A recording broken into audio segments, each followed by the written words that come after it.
Alhamdulillah wa syukurillah kita bisa berkumpul di Demak. Ini seakan-akan mengulang sejarah. Agama Islam ini adalah agama yang luar biasa dan berdasarkan sejarah.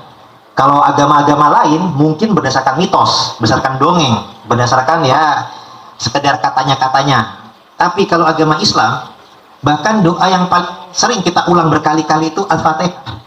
Itu kita sebenarnya berkaitan dengan sejarah. Karena ketika kita meminta Allah supaya dibimbing ke jalan yang lurus, yakni jalannya orang-orang yang diberikan nikmat, bukan jalannya orang dimurkai, dan bukan pula jalannya orang yang sesat.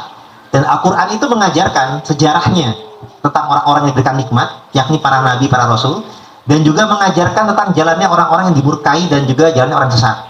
Jadi artinya Al-Quran itu berbasis sejarah, dan doa yang kita ulang berkali-kali, Al-Fatihah, itu juga berbasis sejarah. Sehingga agama Islam ini tidak berdasarkan mitos atau dongeng, tapi berdasarkan sejarah. Dan itu alhamdulillah bisa dibuktikan, bisa diteliti dan dikaji. Termasuk dalam hal nasab tentang Nabi Ibrahim alaihissalam, yang ketika dikisahkan menurunkan Nabi Ishak dan Nabi Ismail, tadinya itu para peneliti genetik berusaha meneliti apakah tokoh Nabi Ibrahim ini tokoh faktual historis ataukah tokoh mitos saja. Sehingga kemudian ketika tes DNA ini sudah bisa meneliti dari kromosom Y-DNA, ingin meneliti tentang masalah itu, sehingga ditelitilah para keturunan Nabi Ibrahim dan dari jalur Nabi Ishak, dan keturunan Nabi Ibrahim dari jalur Nabi Ismail. Nah, dicari yang jalur yang memiliki data riwayat silsilah lurus garis laki ketika itu. Nah, kalau dari jalur Nabi Ishak itu jalur para Kohenim yang keturunan Nabi Harun, dan sedangkan kalau keturunan Nabi Ismail itu dari para Alawiyin yang keturunan Imam Ali, menantunya Rasulullah. Nah, dari masing-masing tradisi itu dicek, ternyata ketemu bahwasanya memang betul mereka itu satu leluhur, sehingga sudah bisa dipetakan titik temunya, dan berhaplogrupnya adalah J1. Jadi apabila ada yang mengaku-ngaku sebagai zuriat Nabi garis laki atau ya Imam Alawiyin, tapi kalau tidak J1, yaitu nyuwun sewu, tidak sesuai dengan fakta ilmiah, tidak sesuai dengan sejarah. Jadinya hanya mitos atau kepercayaan yang tidak berdasar ilmiah, tapi berdasarkan semata-mata keyakinan subjektifnya saja. Nah, sedangkan kalau agama Islam itu agama yang ilmiah, agama yang rasional, agama yang berbasis historikal maupun faktual. Sehingga apa-apa yang disampaikan di Islam, misalkan pun ada hal-hal yang seakan-akan di luar rasional, tapi bukan irasional, tapi suprarasional. Contoh ketika Rasulullah 1400 tahun lalu mengisahkan tentang Isra Mi'raj, itu kan perjalanan yang melampaui dimensi ruang dan waktu. Di masa lalu tuh kayaknya mustahil, orang kalau misalkan sampai ke Palestina aja harus berapa bulan gitu kan. Tapi dengan penemuan teknologi, ternyata memang bisa untuk melampaui ruang dan waktu, misalkan dengan mobil, dengan pesawat, orang sekarang bisa lebih mudah sampai, dan keluar angkasa pun juga sudah bisa. Mungkin suatu ketika akan ketemu lagi mesin waktu dan lain-lain ya. Tapi intinya itu semua sesuai dengan ilmiah. Termasuk ada hukum relativitas, ada hukum kuantum fisika. Intinya kalau Allah sudah berkehendak, Isra Mi'raj itu sesuatu hal yang suprarasional, bukannya hal yang irasional. Jadi semua yang ada disebut di Al-Quran itu termasuk mukjizat Nabi itu bukan hal yang irasional, tapi suprarasional. Nah, kembali ke topik, ke pertemuan Wali Songo ini, kita alhamdulillah mengulang napaktilah sejarah masa lalu. Sejarah itu senantiasa berulang. Ada pepatah, setiap masa ada orangnya, dan setiap orang ada masanya. Kalau di masa lalu perjuangannya para leluhur kita, para Wali Songo, ketika itu berdakwah di Nusantara, dan alhamdulillah para Wali Songo ini sudah berhasil dalam dakwahnya, sehingga umat Islam terbanyak di dunia itu adanya di bumi Nusantara, khususnya di Indonesia. Artinya secara kuantitas beliau-beliau tuh amat sangat berhasil dan berjasa. Tinggal para penulisnya ini kita berupaya untuk melanjutkan perjuangan beliau, dakwah beliau di masa kekinian. Kalau dulunya beliau-beliau sudah berhasil secara membangun kuantitas, berarti tugas kita ini membangun secara kualitas, supaya umat Islam di Nusantara ini kualitasnya ini menjadi meningkat, dan ini akan membangkitkan kejayaan Islam Nusantara bahkan dunia. Karena umat Islam terbanyak di dunia ada di Nusantara. Kalau di Nusantara ini umat Islamnya bangkit, dampaknya akanlah mendunia. Nah, ini yang perlu PR kita bersama, sehingga permasalahan yang ada sekarang semacam kasus nasab dengan Mbak Alawi ini semata-mata bukanlah kasusnya para keluarga Wali Songo saja, tapi sebenarnya kasus bangsa. Karena bangsa kita ini, para founding father kita juga itu sudah ketika di pembukaan UUD 45 itu menyatakan kan membawa ini kemerdekaan ini di gerbang-gerbang, membawa ke pintu gerbang kemerdekaan Indonesia yang untuk menciptakan masyarakat yang sejahtera, adil dan makmur. Nah, ketika kata-kata pintu gerbang, berarti tugas kita setelah Indonesia sudah merdeka adalah membawa masyarakat kita bersama-sama dan diri kita masuk ke dalam gerbang kemerdekaan itu, bukan hanya sekedar sampai pintu gerbang, tapi memasuki gerbang kemerdekaan tersebut. Sehingga hal-hal yang menjadi hal-hal yang di masyarakat masih ada belenggu-belenggu penjajahan itu harus dihapuskan, karena kemerdekaannya adalah hak segala bangsa. Jadi kemerdekaan penjajahan di bumi Nusantara ini tidak lagi penjajahan secara penguasaan oleh bangsa asing, tapi mohon maaf masih ada sisa-sisa penjajahan dari antek-anteknya penjajah bangsa asing yang kita harus waspadai. Dulu di masa lalu penjajah itu menciptakan strata kelas. Ada kelas pertamanya itu penjajah dari Eropa, ada kelas 2-nya dari Arab dan Cina, ada kelas 3-nya adalah pribumi bangsa kita ini. Nah, yang dari kelas 2 ini kita harus waspada, tapi bukan berarti ini sara, nyuwun sewu. Kita tetap menghargai semuanya sudah berhasil atau sudah sama-sama kita semua adalah warga negara Indonesia, dan kita ada beberapa yang sudah sama-sama sebagai saudara seiman dan seislam.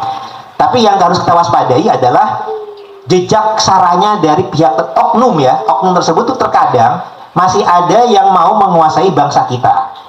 Ada yang mau menguasai lewat jalur ekonomi, ada yang mau menguasai bangsa kita lewat jalur spiritual dan kultural. Nah, ini yang harus kita waspadai ini adalah kalau sifatnya menjajah dalam bentuk apapun tidak bisa kita terima. Apalagi kita di warga negara Indonesia yang paling banyak mayoritas adalah bangsa pribumi. Sehingga kita inginnya harus merata, harus yang sifatnya itu sama-sama kita tuh bisa berkolaborasi, bisa bekerja sama, bukan kita didominasi. Kita semua sederajat. Jadi kalau dulu bangsa Cina dan bangsa Arab itu diciptakan Belanda seakan-akan di atas kita, sekarang merdeka, bangsa pribumi itu adil. Kita tidak merasa mereka tuh di bawah kita karena balas dendam. Kita bangkah merangkul bangsa Arab, bangsa Cina sama-sama warga negara Indonesia. Kita tidak membalas dendam dengan mengusir mereka, tidak membalas dendam dengan membunuhi mereka, tidak membalas dendam dengan menganggap kasta mereka menjadi kasta di bawah kita. Tidak. Kita merangkul. Maka kalau kami merangkul, seharusnya kami juga dirangkul, jangan dipukul, gitu. Jangan didominasi, harus adil. Kami sudah mencintai kalian yang istilahnya di zaman dulu itu sudah dijadikan sekutunya lawan, merendahkan kami bangsa pribumi. Tapi ketika merdeka, kami ini berlaku adil, kami berlaku cinta kasih kepada sesama. Tidak kami memukul dan membunuhi dan juga merendahkan kasta kalian. Nah, jadi kalau kita sudah bersatu sebagai warga negara Indonesia, kita harus berkolaborasi, saling bekerja sama demi kemaslahatan bersama. Nah, untuk kasus nasab yang terjadi, ini adalah kasus yang apabila tidak melanggar hukum agama, tidak melanggar hukum negara dan tidak merugikan orang lain, tentu juga kita juga sebagai umat Islam tahu hukum, tidak sembarangan mengungkap aib nasab orang lain. Karena dalam mengungkap nasab orang lain, apabila tanpa bukti, tanpa saksi dan tanpa hujah yang jelas, hukumnya dosa. Sama seperti dosa qadzaf yang menuduh zina tanpa bukti dan saksi. Nah, tapi ada pengecualian. Kalau dapat merugikan kepentingan umum, ini kita perlu mencurigai, mewaspadai, dan apabila tidak terbukti dan secara bukti saksi boleh dinafikan.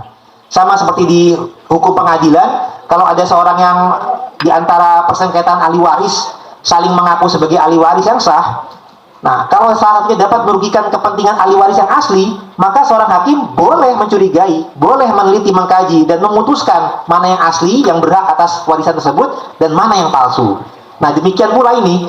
Saat ini kalangan habaib Ba'alawi nyuwun sewu, dulunya kita semua husnuzon. Mereka sebagai zuriat Nabi. Tapi ketika mereka sudah kita berikan kehormatan, kemuliaan, di NU ini juga sudah takzim kepada mereka, sudah husnuzon kepada mereka, tapi oknum-oknumnya itu mulai merendahkan berbagai hal. merendahkan para kiai dengan doktrin, berguru kepada satu Habib bodoh lebih utama daripada 70 kiai alim, merendahkan para wali songo, di mana wali songo ini yang sudah berjasa sangat besar. Wali songo ini sebenarnya bukannya seakan-akan baru muncul, tapi keluarga keturunannya tidak pernah menonjolkan nasabnya. Sebenarnya kalau kita buka, para pahlawan nasional, para pemimpin kita, itu semuanya keturunan wali songo. Dari Pangeran Diponegoro, Sultan Ageng Tirtayasa, Sultan Agung Mataram, Pangeran Sambernyowo, banyaklah yang lain-lain di Pulau Jawa, terutama kalau di ini, bahkan yang di luar negeri pun, di luar Jawa pun juga ada keterkaitan. Dan juga para pemimpin founding father kita itu juga keturunan wali songo. Founding father kita Pak Soekarno. Tadi kalau Kiai Taufik menyebutkannya ada terah Kesunan Giri. Nah, ada data juga, ada versi beliau terah PB10, ada versi beliau terah Hamengkubuwono II. Ya intinya kalau terah Mataram saja dan terah Banten juga ada. Itu terkait dengan wali songo, bisa bersambung ke Sunan Gunung Jati, bisa bersambung ke Sunan Kalijaga, ke Sunan Giri, ke Sunan Ampel, dan lain-lain. Jadi founding father kita tuh bukan sembarangan. Ada ibunya gitu, Merdeka. Ada juga. Soekarno ada di Madura juga. Dihapus saja. Oke. Artinya ini suatu fitnah atau berita hoaks apabila dinyatakan wali songo itu tidak memiliki anak cucu, dan juga suatu hal yang rasis kalau hanya anak cucu keturunan itu hanya dianggap dari garis laki saja. Padahal dalam ilmu fikih pun selama tidak batal wudu, meskipun perempuan, anak garis perempuan, misalkan kita punya anak perempuan kita punya anak lagi atau cucu perempuan, andai kata putus nasab, tetap haram untuk menikahi cucu kita karena masih muhrim kita. Artinya tidak ada kata-kata putus nasab, tetap bersambung, garis laki, garis perempuan, semuanya tetap sebagai keturunan. Dan juga anehnya juga yang menyatakan bahwasanya putus nasab, ngaku-ngaku keturunan pribumi kalau dari garis ibunya. Kalau dia konsisten nasab itu hanya garis laki, berarti dia tuh terputus nasabnya ke pribumi karena hanya keturunan imigran Yaman saja. Nah, ini kan sesuatu hal yang standar ganda. Kalau untuk ke Rasulullah menyampaikannya harus keturunan garis laki, tapi kalau untuk ke Nusantara boleh dari garis perempuan. Itu standar ganda. Dan apalagi terbukti dari penelitian-penelitian ilmiah ini ternyata mereka tidak terbukti secara garis laki kepada Alawiyin. Baik dari kajian kitab ilmu nasab, ada keterputusan riwayat selama 5 abad tidak sesuai dengan data primer dan dengan kaitan genetik. Nah, dengan genetik ini sudah diteliti oleh pakar genetik baik dari dalam dan luar negeri. Dan ini juga masyarakat perlu tahu, yang menyampaikan mereka Yahudi itu bukan kami bukan memfitnah. Tadi juga Kiai Syarif dari Tegal tuh menyampaikan kalau kita ini keturunan Cina kita nggak perlu malu, harus jujur. Nah, kenapa mereka disebut Yahudi itu ini kok malu gitu kan? Nah, jadi kami informasikan yang menyebut mereka Yahudi adalah penelitian genetik, pakar genetik Yahudi itu sendiri. Genetik mereka berhaplogrup G itu sudah diklasifikasikan di situs jewisdna.net. Jadi kalau ada yang keberatan, jangan menggugat kami atau menuduh kami memfitnah atau berita bohong. Silahkan gugat langsung para pakar genetik Yahudinya di jewisdna.net. Dan juga ada asosiasinya ISOGG. Nah, itu tercatat di jewisdna.net itu Assegaf, Jamulul Lail sebagai sampel daripada Ba'lawi itu terklasifikasi sebagai Yahudi. Nah, cuman kita kaji kembali, Yahudinya mustahil Yahudi yang asli, yang garis laki ke Nabi Ibrahim atau Kohen, tapi Yahudi Khazar, karena haplogrupnya adalah G. Nah, tapi tetap diklasifikasikan bagian daripada Yahudi itu sendiri. Nah, jadi kalau keberatan, ya nyuwun sewu, yaitu harus objektif. Jangan lagi dengan ini mengaku-ngaku sebagai zuriat Nabi Alawiyin garis laki. Kalau garis perempuan ya mungkin sama-sama kita memiliki tetesan ke zuriat Nabi. Tapi jangan lagi sombong. Selama masih menganggap zuriat laki garis laki, ini akan menjadi pintu masuk kezaliman karena kesombongannya. Yakin akan nasab Nabi, kemudian menganggap yang lainnya rendah, yang lainnya seakan-akan budaknya saja gitu. Ada yang disuruh cium kakinya, Ada yang para kiai direndahkan, para wali songo direndahkan, kepala negara mereka bisa rendahkan, bahkan sekelas Sultanil Aulia Syekh Abdul Qadir Al-Jailani saja direndahkan dengan makom kewaliannya di bawah leluhur mereka Muhammad Faqih Al-Muqaddam. Nah, ini sesuatu hal yang merendahkan baik para wali, kepala negara. Nah, kalau yang tokoh-tokoh tinggi atau luar biasa atau yang mulia direndahkan, apalagi bangsa-bangsa pribumi yang lain, yang awam-awam. Nah, jadi kami berangkat dari kepedulian, bukan sekedar karena adu nasab wali songo, bukan. Tapi ini gerakan bersama saudara sebangsa. Tapi nyuwun sewu, emang keluarga wali songo ini mengawali disebabkan karena banyak kezaliman-kezaliman mereka ini, karena bangsa kita umumnya husnuzon, sehingga takut kualat kalau ibaratnya melakukan perlawanan kepada mereka. Padahal kalau memang husnuzon, Rasulullah juga telah bersabda, andai Fatimah anakku mencuri, akan kupotong tangannya. Artinya, andai kata betul sekalipun mereka itu zuriat Nabi, tetap keadilan harus ditegakkan. Kalau mereka zalim itu tetap harus kita tegakkan keadilan, bukan kita takut kualat. Itu doktrin. Kalau misalkan mengkritik mereka, menegur mereka, meluruskan mereka itu adalah bisa menimbulkan kualat, maka itu bertentangan dengan hadis Nabi itu sendiri. Jadi kami sampaikan, para warga negara Indonesia, bangsa kita tidak perlu takut kualat kepada mereka. Kalau mereka salah, ya tetap harus diingatkan. Tetap ada watawasabil haq, watawasabil sober. Kita harus saling mengingatkan dalam kebenaran dan kesabaran.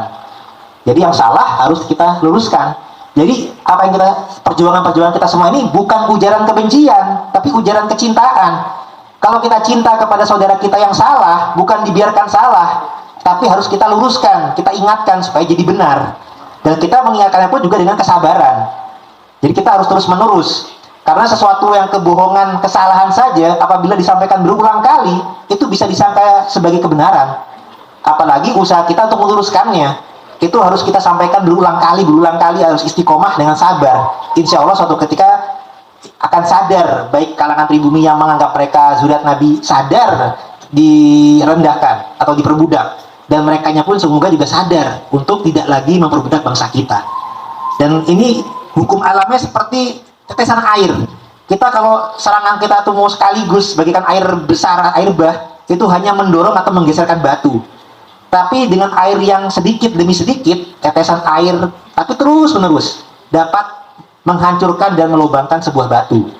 Jadi perjuangan kita ini, kita jangan buru-buru, ojo ke susu kalau kata ngomong Jawa, tapi harus alon-alon asal kelakon. Tapi ya terus berjalan, nggak harus alon-alon juga ya. Ada waktunya ngegas, ada waktunya temponya lambat, kita menyesuaikan situasi kondisi.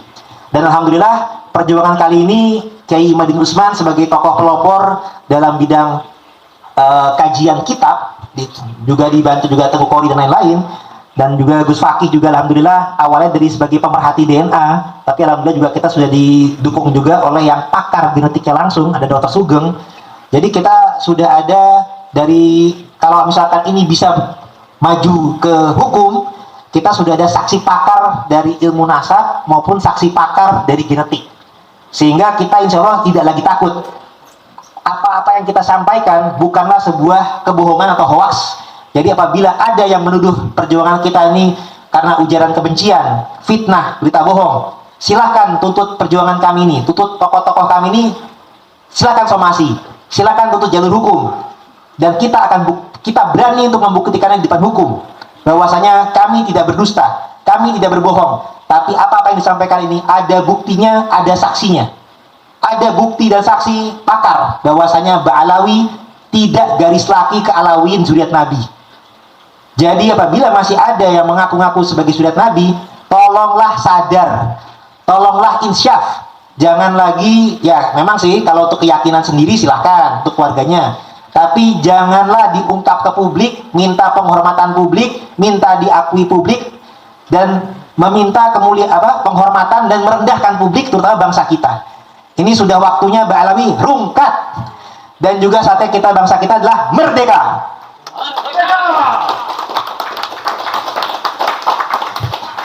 Jadi dengan demikian, insya Allah kita juga sudah mengadakan seminar ilmiah, kita sudah mengadakan kajian di Benda Kerep juga, kita juga mulai memproses jalur hukum. Jadi kita intinya gerakan yang serius, gerakan yang betul-betul berjuang, dan ini ijtihad. Bila mana benar pala dua, salah pala satu. Tapi kami juga yakin bahwasanya andai kata salah sekalipun, ini menjadi tolak ukur bahwasanya upayanya adalah kita menyadarkan umat, sesama umat. Jadi kami insya Allah akan terus berjuang. Publik-publik yang melihat, pemirsa, mari kita sama-sama berjuang, sama-sama mendukung. Kemungkaran itu juga Rasulullah sampaikan untuk dirubah, bukan diam saja, tapi dirubah dengan tangan, dengan lisan atau tulisan, dan juga dengan hati. Ya, ini tafsirnya ada dua ya. Ada hati itu yang selama-lamanya iman, ada juga yang tafsirnya dengan perjuangan dengan tangan adalah selama-lamanya iman. Tapi intinya, jangan sekedar diam, kita sama-sama dalam perjuangan ini.